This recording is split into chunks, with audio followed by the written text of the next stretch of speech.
What worked when you were bringing in 100,000, 300,000, maybe even 500,000 is not what's going to work now that you're pushing or past the $1 million mark.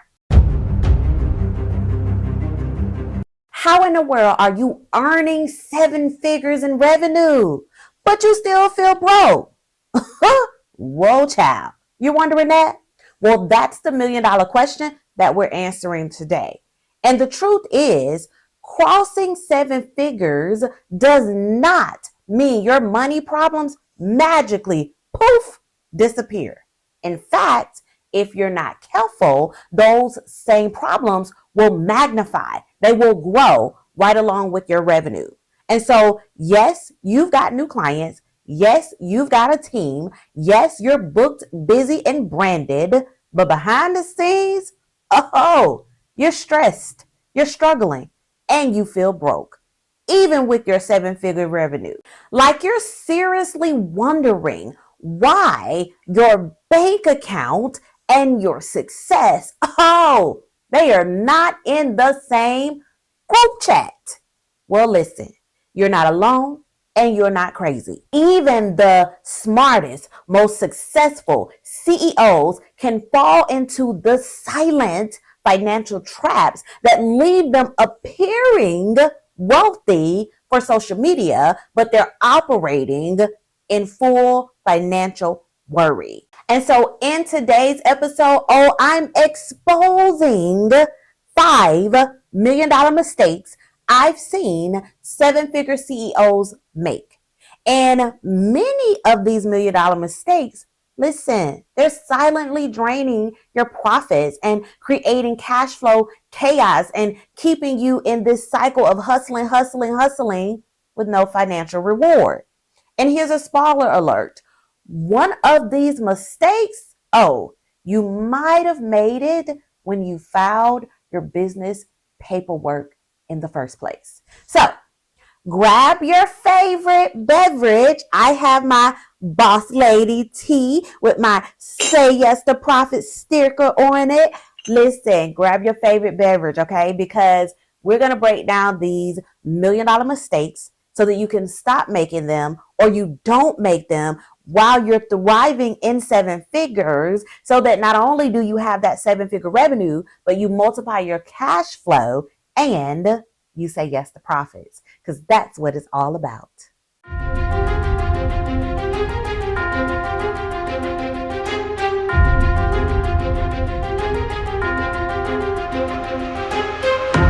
Hey, everyone, and welcome back to the Say Yes to Profits podcast, where we help service-based CEOs approaching or beyond the 7-figure mark master their finances, multiply their cash flow, minimize their taxes, and confidently say yes to profits. Now, if you're new here, I am Octavia Conner, the CEO of Say Yes to Profits, and your future virtual CFO, tax strategist, and financial business bestie. I am here to help you not only earn those 7 figures, but ensure that you have no cash flow problems. All right. And here's what I know.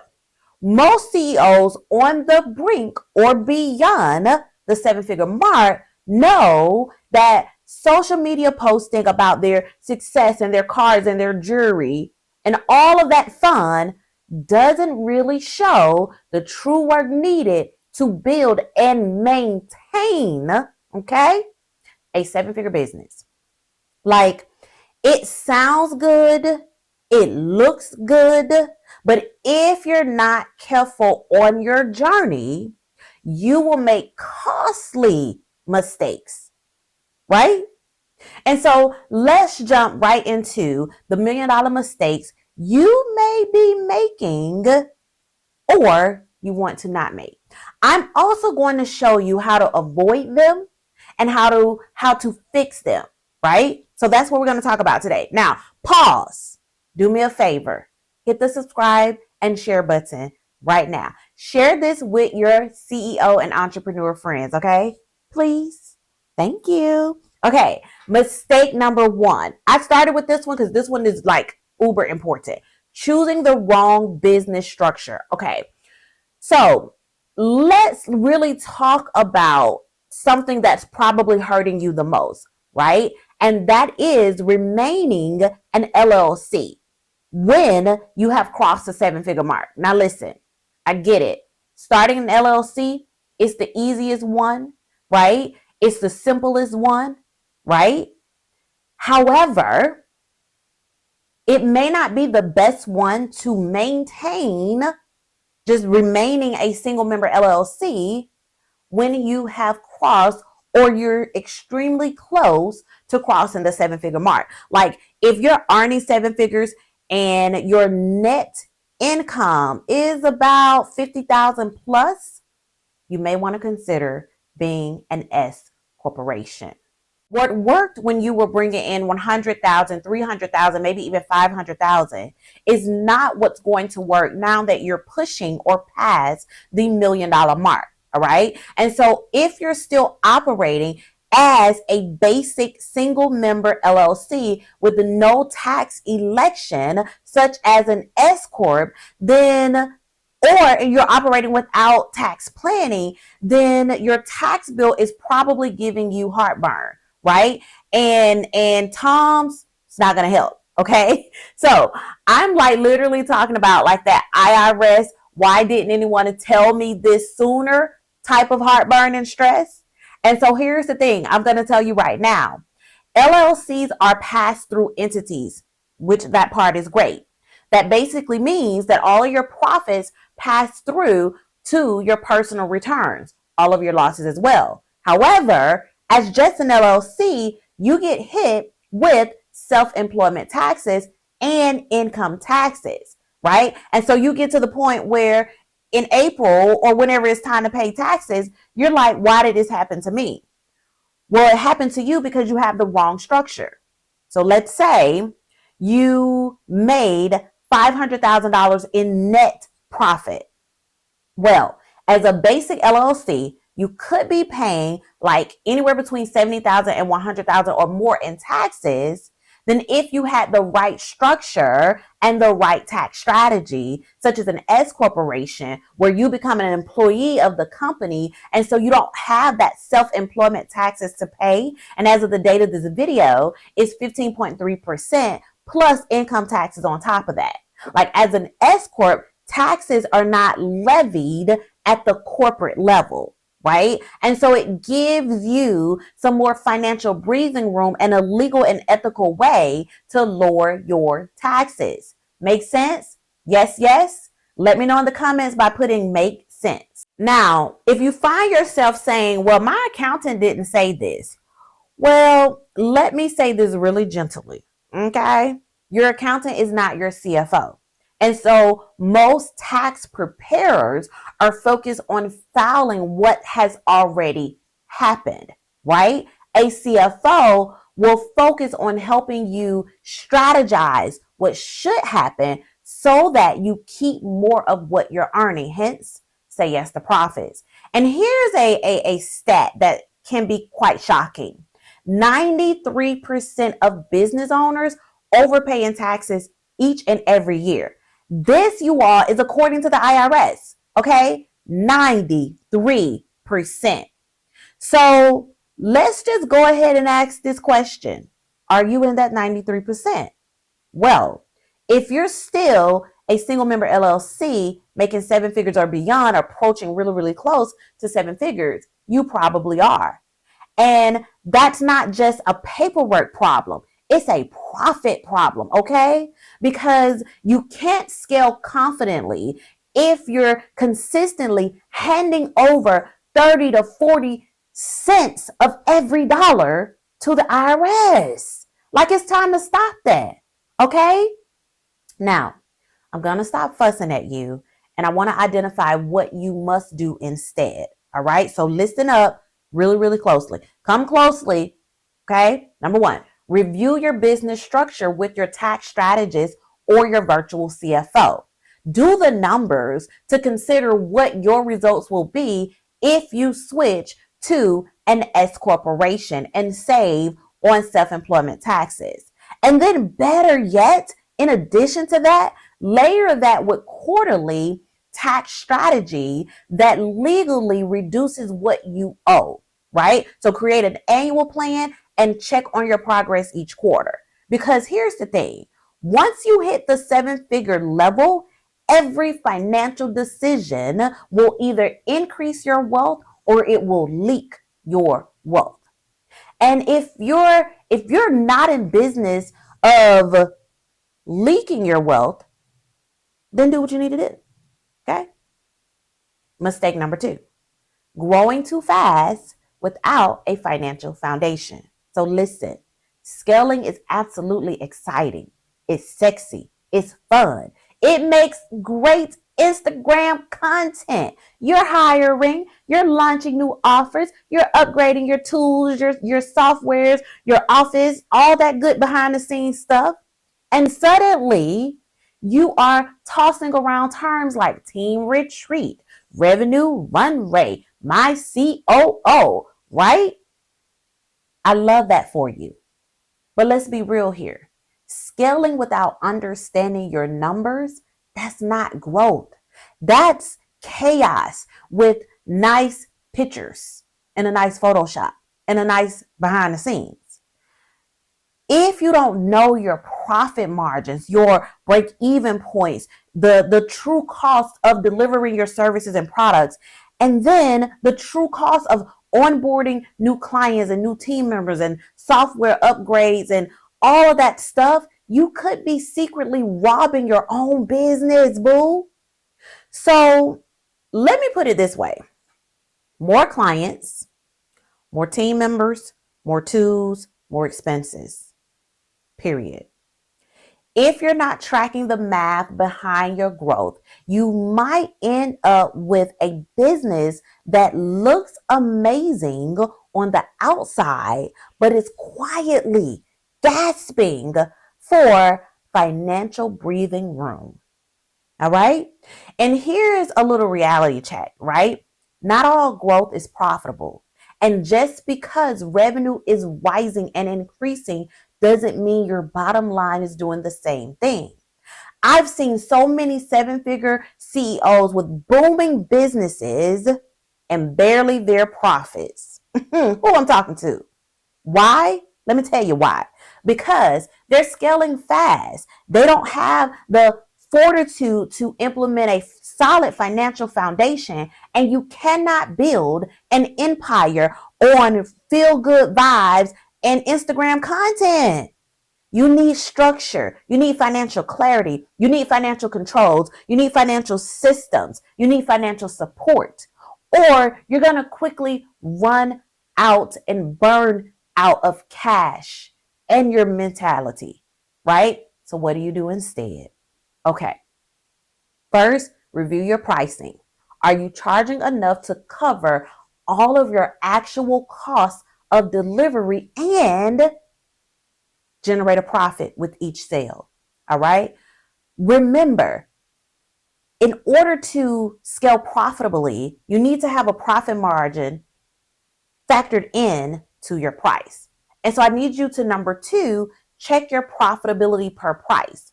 Some of your offers may very well be bringing in revenue, but they may also be quietly draining your resources, your energy, your cash flow, and your team capacity, right? And so don't be so loyal to that service or that product and not factor in the financial weight it's having on your business. Does that make sense? Yes, yes. I also want you to evaluate every hire and every investment. I need you to determine, will your new team member generate revenue? Will your new team member improve efficiency? Will your new team member reduce risk? Or will your new team member cost you more? Right? And then I also want you to project your growth before you start chasing it and wondering. What do I mean? Okay. Use forecasting. Model out what if scenarios. Also, ask, what will it look like from a financial standpoint if we double our clients, if we hire these people, if we add this new office suite or expenses? Like, forecast that out if we launch this new product, right? What does that look like from a financial side? Yes, this is the amount of revenue that can come in, but this is exactly the amount of expenses that we're going to go out, or the cost that we're going to pay, and what will our profit and cash flow positions be? All right. I want you to scale with power and not just look pretty on the outside, because at the end of the day, that's not going to matter. That's going to feel overwhelming, and sadness will come in and stress will come in, because yeah, you look pretty in your Instagram and IG reels, but behind the scenes, you're crying and you're struggling. Don't do that to yourself. Okay? Okay? All right.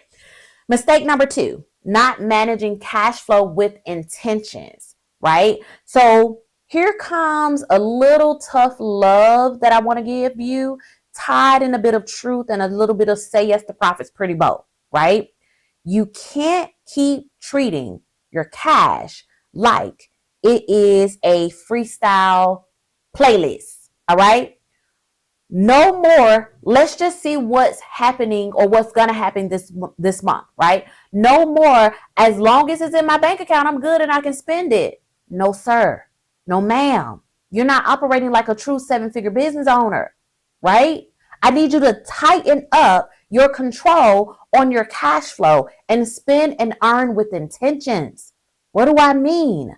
Know what's coming in. Know what's going out before it happened, and then give every dollar that enters and leaves your business, give it direction, give it a plan, and assign what the return on the investment will be. Does that make sense? Let me break this down for you. If you're making decisions based on your current bank balance, okay, you're not leading your business. You're reacting to it, right? Oh, I have this dollar amount, so I'm going to purchase this today. And you're not factoring all those other things that you forgot about tomorrow. And now you're hurting in your cash flow. If you're not forecasting, you're not being proactive at operating your business. Your cash might be coming in strong, but what happens if on a random Tuesday, a client doesn't pay? And now you have payroll, or your quarterly tax bill hits, and now you can't pay yourself, right? Factor in the good, the bad, and the worst thing that can happen at each moment in time in your business, right? For our CFO clients, we create 3 scenarios: the good, the better, the best. And then depending on their circumstances, I'll even create a worst case scenario, right? Because I need them to see everything and make decisions from a non-emotional mindset, decisions based strictly on the data, right? And when they're able to do that, they will find that they eliminate unwanted financial surprises. And they're focused and they're clear on how to move forward because they have these scenarios and they're able to see, oh, we're in this scenario, so here is what we must do. Does that make sense? All right. So in order to do this, I want you to create a weekly, monthly, and quarterly forecast.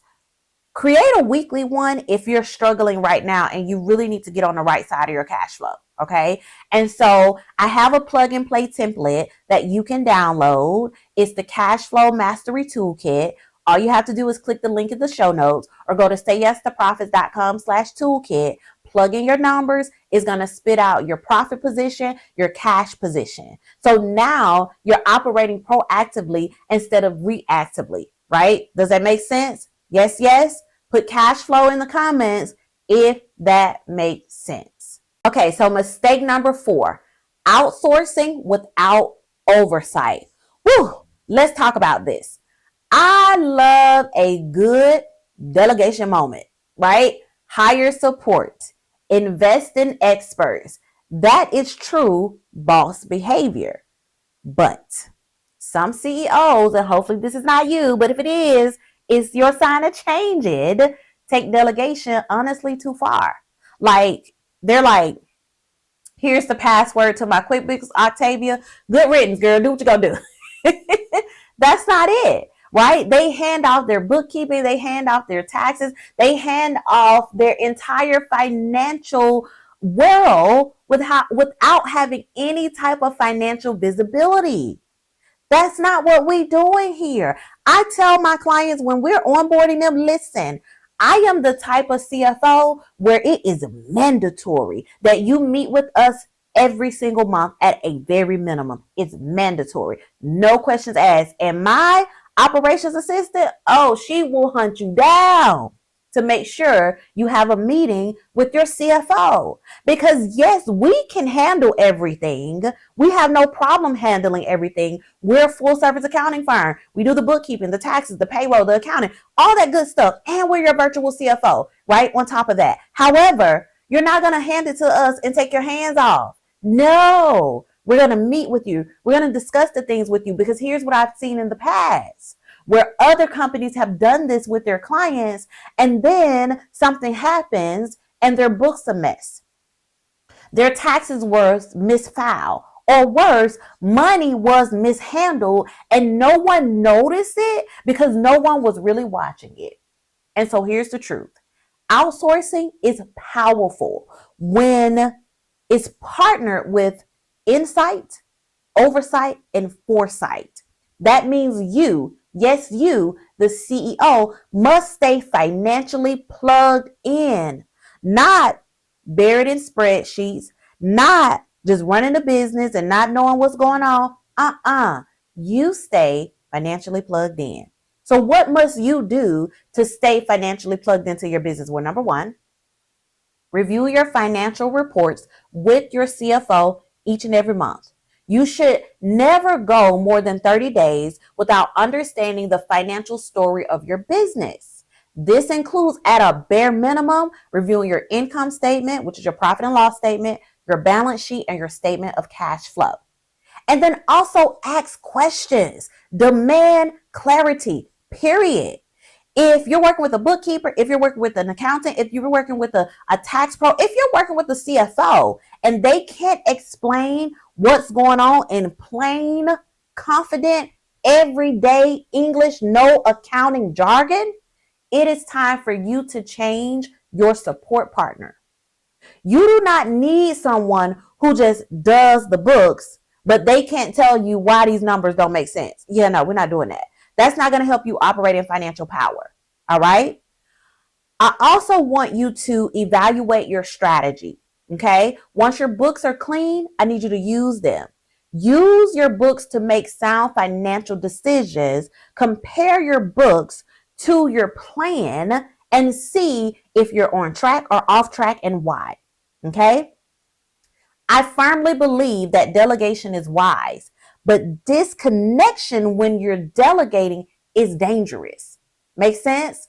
So stay connected, stay informed, and make sure your financial team is working with you, not just for you. Are we clear? Yes, yes.